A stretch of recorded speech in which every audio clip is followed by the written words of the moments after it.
Okay, so next we're going to speak about circuit satisfiability. So let's define the problem.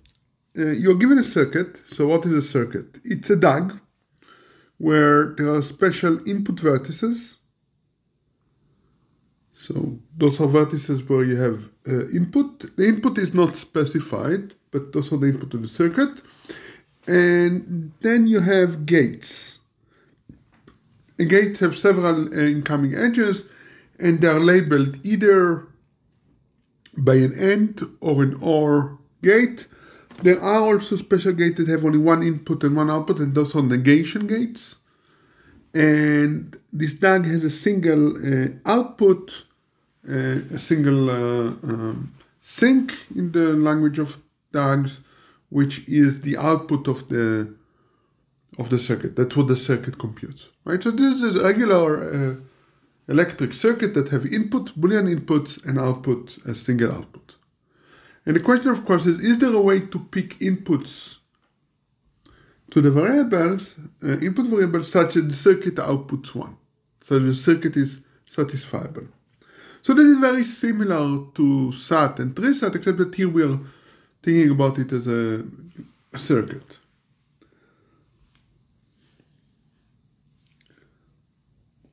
Now we can assume safely here that every circuit, every gate has only one or two incoming edges, because if a gate has several inputs, right? Think about several inputs going into, I don't know, an OR gate, right?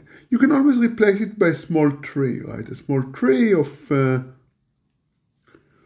a small binary tree, essentially, where all the trees do the binary operation that you want to do, right? If it's an AND, you can do an AND, right? So we can replace a gate with a large incoming degree by a small tree of gate of the same type where all the nodes have degree 2. So as such, we can just assume that all the gates are of degree 2. That would make the reduction easier. If it's not true, that's the first step that we're going to do in our reduction. So not surprisingly, circuit satisfiability is NP hard, or NP complete to be more precise.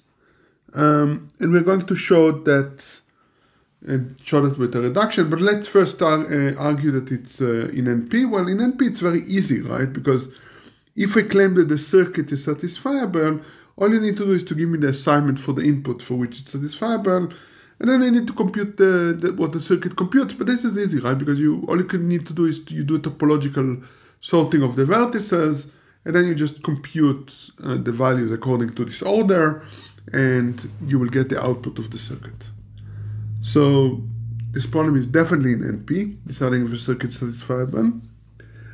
And the certifier, as we said, is just the evaluator, so that's easy. Okay, so now what's the difference between SAT and circuit SAT? Well, SAT is restricted to CNF formula, while circuits are much more expressible, right? You can they're way more expressive. You can build more complicated formulas with them. You can do more interesting things.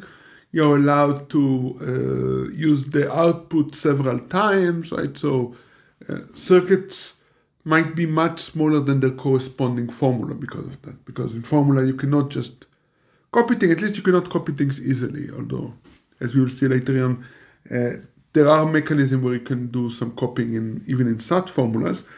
But overall, circuit satisfiability looks like way more general tool. And the nice thing about circuit satisfiability is that it's the way we do a lot of electronic design, right? That's the way you build circuits. So if you say that circuit satisfiability is equivalent to SAT, then it essentially says that SAT and circuit satisfiability are as expressive, despite the fact that circuit satisfiability looks more expressive. Okay.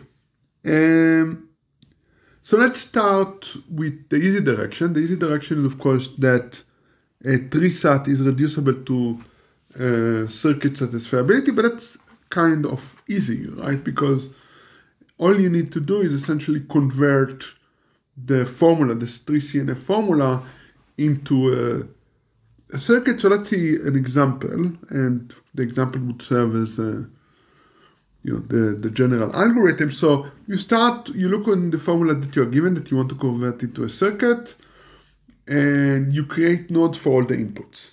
And those are the nodes in the bottom here.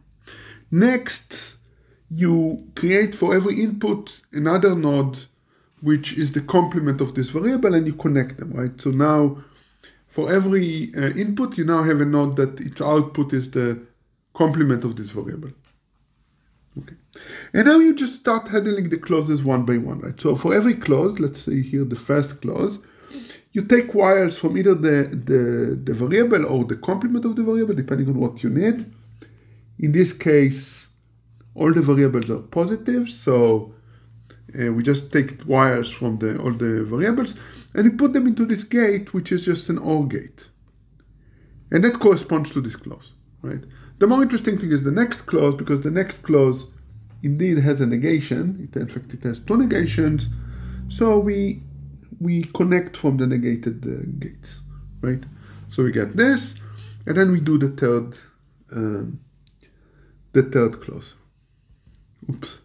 Right, so now we have three nodes that their output is the value of each one of the clauses. And then we need to just put them together with the big one happy end gate, which is what we do, and that's the output of the circuit, right? So clearly, this formula is satisfiable if and only if the circuit is satisfiable, and vice versa. Notice that I created here a node that I didn't need for the complement of x4 and the complement of x1. It's okay, right? This is just to show how to do it systematically. So we are done, right? We showed that there is a polynomial reduction from 3SAT to circuit satisfiability. The other direction is more difficult and would require more work, which is what we're going to do next.